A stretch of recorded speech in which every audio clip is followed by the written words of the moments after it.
You don't have to worry, 'cause baby, there ain't no mountain high enough. Ain't no Il est temps de retrouver votre rendez-vous quotidien sur TV Vendée. Rendez-vous 100% Vendée d'actu, d'infos pratiques et de bonne humeur parce qu'il en faut pour démarrer la journée. Nous sommes le mardi 10 décembre. Bienvenue à vous donc si vous nous rejoignez. Nous avons Antoine en régie avec qui donc nous vous avons préparé 26 minutes de condensé d'actu. Dans cette actu, nous allons notamment parler de cette initiative du CDOS de Vendée. La découverte du plugging, des conseils pour organiser une balade éco-sportive ou encore faire du sport dans la nature sans l'affecter. Eh bien, ce sont quelques exemples de ce que vous allez pouvoir apprendre avec OSE. OSE, ça veut dire Objectif Sport Éco. C'est l'action donc que lance le CDOS Vendée pour encourager tous les clubs du département à réduire leur impact sur l'environnement. Nous vous en donnons quelques détails dans quelques instants. Chloé Trespech est aussi avec nous dans la matinale ce matin.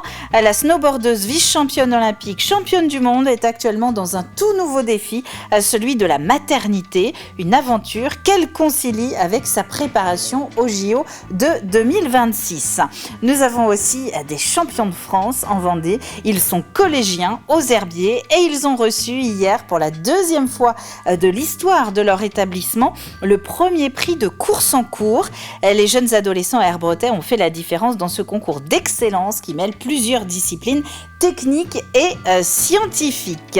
Sur tvvendée.fr, un petit mot de notre invité du jour. Si vous n'étiez pas là ce matin sur TV Vendée, vous allez pouvoir retrouver Didier Fèvre, alors que vous connaissez si vous êtes des fidèles de TV Vendée. Dans notre émission, il y a une asso pour ça, mais Didier est également dans l'organisation des trophées à venir Jacques Audureau, un concours qui s'adresse à tous les créateurs et repreneurs d'entreprises. Les inscriptions pour ce concours qui est organisé aussi avec la CCI de Vendée sont ouvertes et donc vous avez forcément une histoire à raconter, un projet à soutenir. Allez sur tvvendée.fr pour revoir l'entretien et avoir quelques conseils. On a donné quelques tips en plateau. Les informations pour ce 10 décembre, un petit mot de météo si vous êtes d'accord, et c'est un ciel plutôt couvert qui s'annonce pour l'ensemble de la Vendée. Des nuages partout, sur tout le département, quelques pluies possibles, notamment dans l'est de la Vendée. Pourquoi ? Eh bien, la faute aux voisins, figurez-vous. Les voisins des Deux-Sèvres, il pleut en Gâtine et ça risque de mordre un peu sur le pays de Pouzauges. Des températures plutôt fraîches aussi. Et cet après-midi, eh bien, c'est à peu près le même programme. Des nuages pour tout le monde, des températures qui restent fraîches. Une sensation de froid qui est notamment accentuée par un vent qui va nous balayer toute la journée. Rien à voir avec ce week-end, ne vous inquiétez pas. Du côté des horaires de marée maintenant, regardons notre programme du jour. Nous avons un petit coefficient 56, ce qui veut dire que, règle numéro 1, si vous voulez aller du côté du passage du Gois, vous vous rapprochez au plus près de la basse mer. Vous aurez peu de temps pour traverser. Et en plus, comme l'heure de la basse mer, c'est 17h59 au Sable d'Olonne et 18h05 à Noirmoutier, il ne fera plus très jour. Bref, c'est pas très prudent le passage du Gois aujourd'hui. La prochaine marée haute, elle est à 12h10. Du côté des marchés, rendez-vous en ce mardi à l'Aiguillon-sur-Mer, place de la Mairie, c'est jusqu'à midi. À Saint-Laurent-sur-Sèvre, c'est un marché de fin de journée à partir de 16h, place de la Mairie également. Et à Montaigu-Vendée, côté Saint-Hilaire-de-Loulay, place centrale à partir de 16h30 jusqu'à 19h30. Du côté des travaux, toujours cette vigilance. Si vous traversez, si vous faites Vendée, Charente-Maritime par le pont du Brau, voilà, dans le sud du département, du côté de Sainte-Radegonde-des-Noyers, eh bien, il y a toujours des travaux. Nous sommes vraiment dans la dernière ligne droite de la réfection du pont, mais il y a une circulation alternée en journée et une circulation complètement coupée la nuit. Le saint du jour, et nous terminerons sur cette éphéméride, c'est la Sainte Eulalie. Bonne fête à vous si vous portez ce prénom, ou alors un de ses dérivés, Lalie ou encore Laurette. Si le soleil, lui, a la Sainte Eulalie, pommes et poires à la folie. Ça, c'est le dicton du jour et je vous rappelle qu'il fait un temps très couvert aujourd'hui. La petite info du jour, là encore, eh bien, ça fait un mois tout pile que les concurrents de la 10e édition du Vendée Globe sont partis. Un mois déjà que vous pouvez retrouver chaque jour sur TV Vendée et tvvendée.fr, notre résumé quotidien. Si vous êtes patient, on va d'ailleurs le regarder dans une dizaine de minutes. On passe au journal.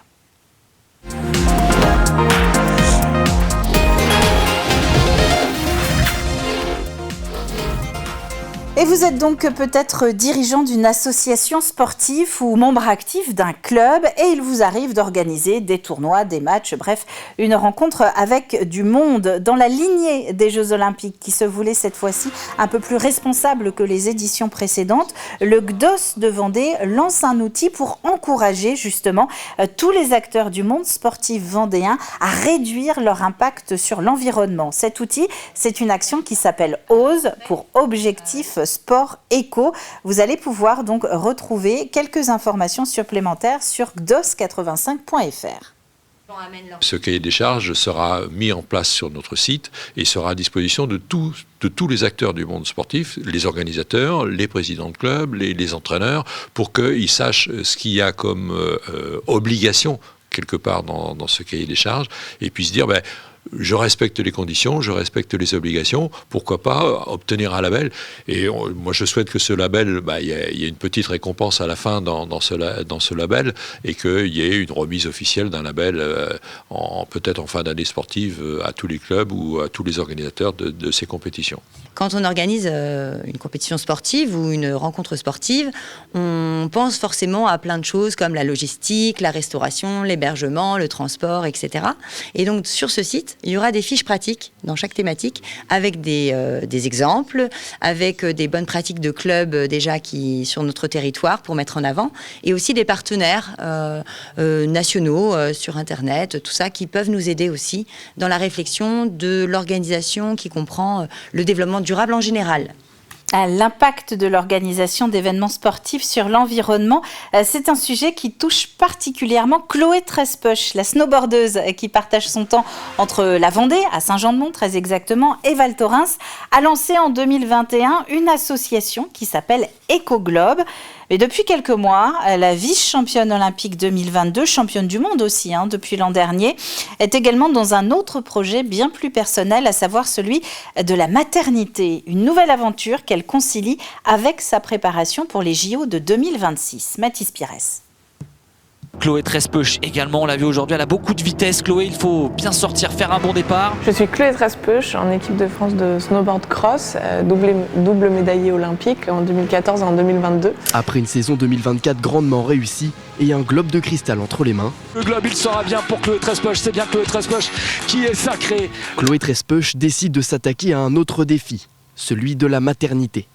Ce globe de cristal, il me faisait rêver depuis des années. Donc c'est quand on est vainqueur de la Coupe du Monde, il y a 14 étapes de Coupe du Monde sur toute la saison. Donc le but, c'est d'être le plus régulière possible. Et je pense que ça m'a permis de laisser plus de place à la possibilité de tomber enceinte parce que j'avais validé ce gros objectif sportif qui me prenait beaucoup d'énergie mentale, physique, toute mon implication. Et du coup, je pense qu'une fois que je l'ai validé, ça a validé le timing et l'arrivée du bébé aussi. Loin des pistes pour terminer sa grossesse, mais pour autant pas question pour la snowboardeuse de lâcher l'affaire. La future maman continue sa préparation, ralentie certes, mais toujours active. Je reste active tous les jours, je fais encore 2 heures de sport par jour en attaquant ce 8e mois de grossesse. Donc déjà c'est super chouette mentalement parce que c'est ce qui me rend épanouie. Donc si j'avais dû être privée pendant 9 mois de sport, ça aurait été compliqué. Il y a forcément des doutes sur le processus, sur le protocole, sur les sensations que je vais avoir, sur le nombre de semaines qu'il va me falloir pour retrouver vraiment le niveau. Le fait que je continue de rester vraiment active sur cette grossesse, je pense que c'est déjà super important pour faciliter le retour. Chloé Trespoche essaye de montrer qu'une carrière et une vie de famille est possible et elle compte bien remonter sur sa planche dès avril prochain avec en ligne de mire les Jeux Olympiques d'hiver en 2026. En bref, à présent, cette information relayée par nos collègues de Ouest France hier. Un couple de retraités a été retrouvé mort dimanche dans sa maison de Chaland. C'est le fils qui aurait appelé les gendarmes pour les prévenir, expliquant au passage qu'il serait à l'origine du drame. Blessé, il a été hospitalisé en attendant de pouvoir être interrogé. Une enquête est en cours. Dernière ligne droite pour le réaménagement du cœur historique de Bourgenais sur la commune de Talmont-Saint-Hilaire. Un quartier Quéry-Pigeon connu pour ses rues chargées d'histoire. Depuis le mois d'octobre, des travaux de réaménagement y étaient engagés, notamment pour changer les revêtements, ce qui a conduit, vous allez l'entendre, à quelques inattendus. Très historique et en plus on a fait des découvertes, hein. On a trouvé donc un puits enterré, en plus beaucoup de réseaux qui n'étaient pas raccordés convenablement, quoi, voilà, donc l'entreprise a découvert beaucoup de choses en dessous la chaussée, quoi, voilà. Mais ça s'est très bien passé, aucun problème avec les riverains, on avait donc fait une réunion préalable avant. Et aujourd'hui, non, aucun problème avec les riverains, ça s'est très bien passé. Ça va leur faire un beau cadeau de Noël, hein, je pense, hein, parce que logiquement le chantier va être terminé pour le 20 décembre. Donc voilà, juste pour la fin de l'année.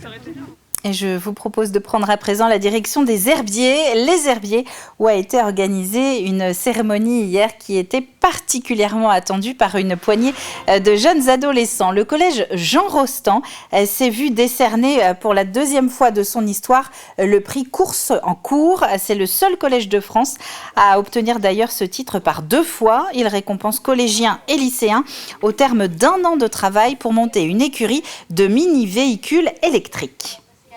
Je trouve que ça m'a beaucoup apporté pour surtout à la cohésion d'équipe, car seul c'est bien, mais ensemble ça crée un groupe soudé qui permet d'aller beaucoup plus loin. Donc c'est vraiment une belle expérience que j'ai vécue, parce que j'avais réalisé 2 années course en cours. Donc en première année 5e avec l'équipe Jurassic Conquerors, donc on avait terminé 4e de la finale nationale et on avait reçu le prix de sciences et techniques. Et pouvoir refaire cette année avec en tant que chef d'équipe avec mon équipe, c'était vraiment une des expériences qui m'ont le plus marqué. Course en cours, c'est un concours pluridisciplinaire d'excellence pour susciter des vocations scientifiques, notamment chez les jeunes filles. Et c'est donc la 2e fois que le collège Jean Rostand aux Herbiers se démarque. L'industrie manque cruellement de main-d'œuvre, des ingénieurs, des techniciens. Donc notre objectif, c'est d'essayer de sensibiliser ces jeunes à ces métiers et surtout sensibiliser les jeunes filles pour leur expliquer que ces métiers ne sont pas réservés aux garçons et qu'elles ont tout à fait un rôle important à jouer dans l'industrie. Et pour ça, on a des partenaires comme Elle Bouge qui nous aident à promouvoir ces métiers scientifiques et technologiques. Et les initiatives ne manquent pas dans les établissements scolaires du département. Je vous propose de partir maintenant du côté de Fontenay-le-Comte, où le lycée François Rabelais organisait la semaine dernière une semaine de sensibilisation aux différences. Une 30aine d'ateliers pour éveiller l'ensemble de ses élèves à la mosaïque de profils qu'ils côtoient chaque jour en classe. Cyril Guillet. Si ces élèves et leurs professeurs sont très concentrés sur leurs copies, ce jour-là, on est bien loin du traditionnel devoir sur table. On a un atelier sur la dysgraphie, c'est les gens qui n'arrivent pas à écrire et j'en fais partie. On a des grosses difficultés par rapport aux fautes et à la compréhension au niveau des professeurs. Parmi la 30aine d'ateliers proposés cette semaine aux élèves et aux professeurs, l'un d'entre eux avait pour but de sensibiliser aux troubles 10, comme la dyslexie, la dyscalculie, la dysorthographie ou bien encore la dyspraxie. En gros, actuellement, on a un texte et on se met dans la peau d'un dyslexique qui doit faire un exercice de maths. C'était une sensibilisation pour montrer aussi aux élèves que beaucoup de camarades de leur classe peuvent avoir différents troubles et qu'il faut apprendre justement à les connaître, ces troubles, pour mieux accepter un petit peu les différences. Et cette semaine, baptisée « Différents comme les autres », revêt avant tout une dimension citoyenne. L'idée, c'est bien de les sensibiliser à la différence et de ne pas être indifférent à la différence. On voit bien qu'on est dans une école de plus en plus inclusive, donc cette semaine contribue et participe à cette idée d'inclusion. Ah non, ça la laisse.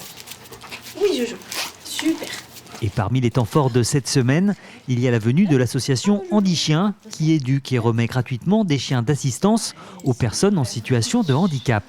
Sensibiliser le jeune public, ça permet de faire connaître le rôle du chien d'assistance, qui est souvent méconnu. Le chien, en fait, a plusieurs rôles dans la vie de la personne ou dans la vie de la structure. Ça va être d'une part apporter une aide technique, dans le sens où le chien peut ramasser les objets, ouvrir les portes, appeler l'ascenseur, aboyer sur demande pour prévenir d'un problème. Mais le chien peut aussi être un soutien émotionnel pour la personne, de l'apaiser en cas d'angoisse, en cas de phobie, notamment du coup pour les enfants. Une opération qui tenait à cœur au personnel de l'établissement et qui semble avoir porté ses fruits. On ne se rend pas compte que les personnes handicapées, souvent, sont en difficulté dans le quotidien. J'ai des amis qui sont handicapés, du coup, ça m'aide un peu à les comprendre. Les élèves auront aussi pu participer à des débats mouvants organisés par l'association Trisomie 21, ainsi qu'à diverses sensibilisations. Super. Et en plus, il ramasse tout délicatement. Il abîme rien. Et puis nous terminons avec ce plat de saison, la soupe. Le Lions Club des Sables d'Olonne propose de concilier cette envie de réconfort avec une bonne action. L'opération La Soupe des Chefs est organisée depuis 2018 à La Roche-sur-Yon. Elle se développe cette année sur le littoral vendéen. Une vingtaine de chefs sablais sont en train de préparer pour samedi des soupes. Et le 14 décembre, donc, elles seront vendues au bénéfice de la recherche contre la maladie d'Alzheimer. Alors ça tombe en décembre, je crois que c'est mieux que de faire ça en juillet. Des potages de grands chefs, en plus à une période festive, ce sera vendu dans le marché de Noël à côté de la patinoire sur le parvis de l'hôtel de ville, donc ça va être assez sympa. Je pense qu'un potage, même si on en mange beaucoup moins, à 8 €, c'est se faire plaisir et faire une bonne action. Je pense que tous les ingrédients sont là pour faire quelque chose qui j'espère marchera bien. Il fera beau, parce que moi j'ai décidé qu'il fera beau, donc il fera beau, voilà, c'est comme ça. Alors rendez-vous donc samedi sous le soleil de 10h à 13h sur le marché de Noël des Sables d'Olonne. 366 litres de soupe sont prévus. En attendant le soleil de samedi, je vous propose de regarder les tendances pour ce jour. Rapidement, des nuages pour l'ensemble de la Vendée. Nuages gris et plafond plutôt bas. Et il va faire froid aussi sur l'ensemble du département. Ce sera la même chose pour cet après-midi. Il est temps de passer maintenant à la suite de cette matinale et notamment de prendre des nouvelles de nos concurrents du Vendée Globe.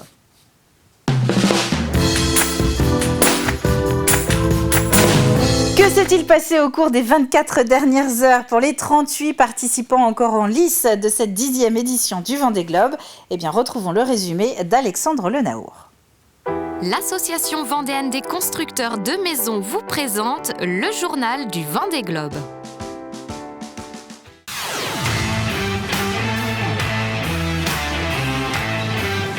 Au 30e jour de course de cette 10e édition du Vendée Globe, les 38 skippers de la flotte se répartissent sur plus de 5500 milles nautiques.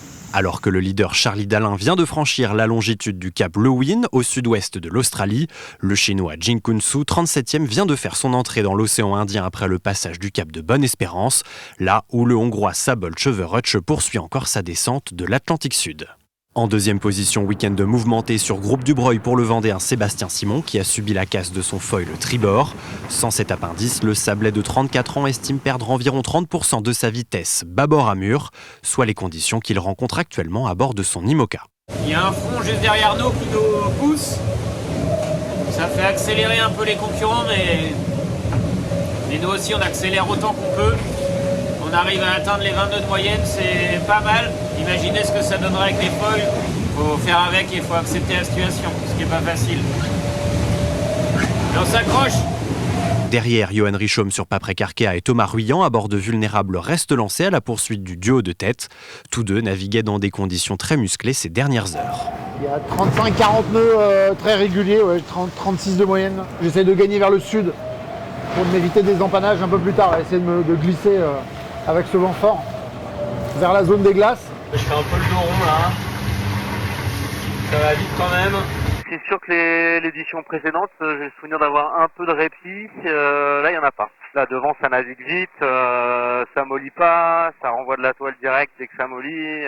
Faut pas perdre le rythme. J'espère qu'il y aura des opportunités de recoller. Dans le rétroviseur du Quatuor, plusieurs groupes de poursuivants se distinguent. Un premier paquet de 5, guidé par l'IMOCA Charal de Jérémy Bayou. Un second composé de 4 skippers, fermé par Clarisse Crémer sur l'Occitane en Provence. Et un troisième au nord des îles Kerguelen, trio dans lequel on retrouve notamment Romain Athanasio. Et là, il fait un froid de canard, vous voyez, c'est tout gris. Il y a 32. Olé. Le bateau, il part. Merde. Il part. Ah, putain, il part et il plante. C'est comme ça, quoi. Les groupes de la première moitié de flotte naviguent bien plus au sud que l'autre moitié, composée en grande partie des bateaux à dérive. Ceux-ci ont joué la carte d'un passage plus septentrional pour bénéficier de conditions plus calmes, en avant d'une dépression qui fond progressivement sur leur position. On a tous voulu faire la route la plus courte, et en fait, on s'est tous pris 50 nœuds. Tanguy a pété des lattes, moi j'ai rempli le bateau, Violette s'est fait peur. Le problème, c'est pas tant la force du vent, c'est la mer que ça génère. Et en fait, nos bateaux, ils sont pas capables d'accélérer dans 6 mètres, 7 mètres de creux, quoi. À l'exception du Hongrois Szabolcs Verőc, l'entièreté de la flotte a à minima atteint l'Afrique du Sud, point de chute de Louis Burton. Après son abandon le 5 décembre, le skipper de Bureau Valley est amarré à Cape Town depuis dimanche matin. C'était une édition pour moi avec des montagnes russes. J'aurais juste souhaité évidemment du fond du cœur que ça puisse aller jusqu'au bout, mais là il n'y avait plus rien à faire. Il y a mon équipe qui est arrivée avec du matériel pour remplacer tout ce qui a cassé. On va refaire encore des renforts sur les réparations de coques et de ponts et reprendre la mer dès que c'est possible pour rentrer en Europe. Au classement de ce lundi 9 décembre, au 30e jour de course, Charlie Dalin continue de caracoler en tête. Le skipper de Massif affiche 150 000 d'avance sur Sébastien Simon 2e. L'Allemand Boris Herrmann fait son entrée dans le top 10. Le skipper de Malaysia Sea Explorer est suivi de près par Justine Metro, Samantha Davis et Clarisse Kremer. La Britannique Pip Air ferme la marche du groupe de 16 skippers en tête répartis sur moins de 1800 000. En 21e position, on retrouve Tanguy Le Turquet. Ce week-end, le skipper de Lazare a perdu une voile et a effectué plusieurs réparations après avoir cassé 3 lattes de grand voile. 31e à bord de Human Immobilier, Antoine Cornic déplore la perte d'une de ses voiles, sont fractionnées, déchirées en deux. Les Sablés Denis Van Winberg et Emmanuel Cousin évoluent respectivement en 34e et 35e position.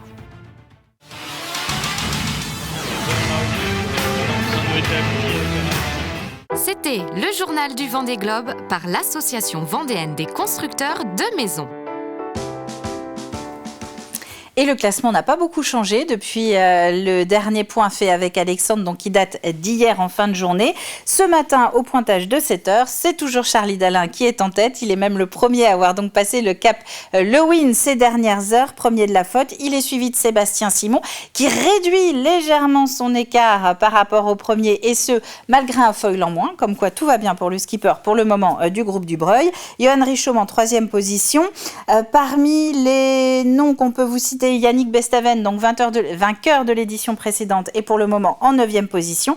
La première femme, Alexandre l'a dit, c'est Justine Metro. Elle est au dernier pointage, 11e. Je vous propose maintenant de jeter un œil à un programme de TV Vendée que vous allez pouvoir découvrir aujourd'hui sur l'antenne.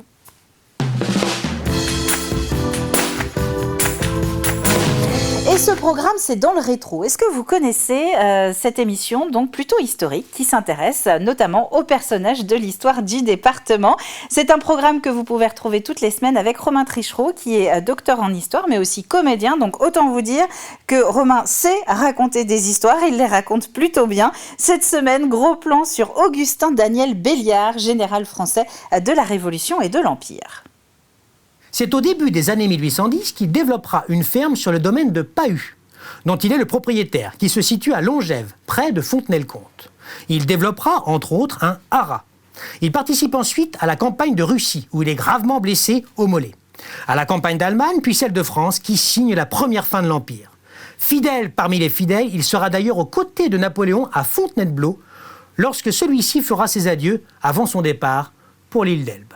Il est ensuite intégré à l'armée royale, Louis XVIII étant devenu roi, fait chevalier de l'ordre de Saint-Louis et pair de France. On dirait aujourd'hui sénateur.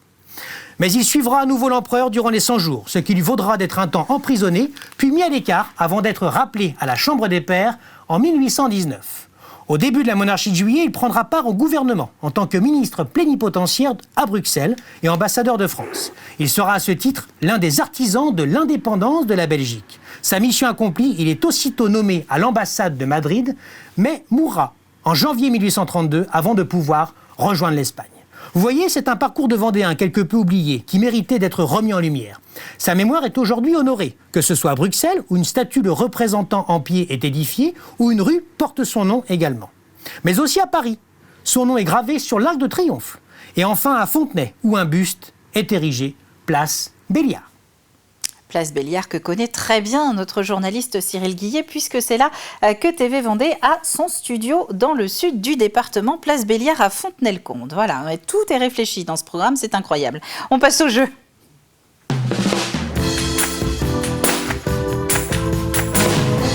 Il me reste une petite minute pour vous rappeler la question de la semaine et surtout le gain très généreux puisque nous avons 3 gagnants cette semaine. Que s'est-il passé aux abords de la cathédrale de Luçon le 26 novembre dernier? Vous avez encore 4 jours pour phosphorer sur le sujet. Indice de ce mardi, rien de vrai, pourtant c'était tout comme. Votre réponse c'est sur tvvendée.fr. Vous y retrouverez l'ensemble des indices de la semaine. Et donc c'est Baraka, le cirque Baraka qui nous accompagne cette semaine.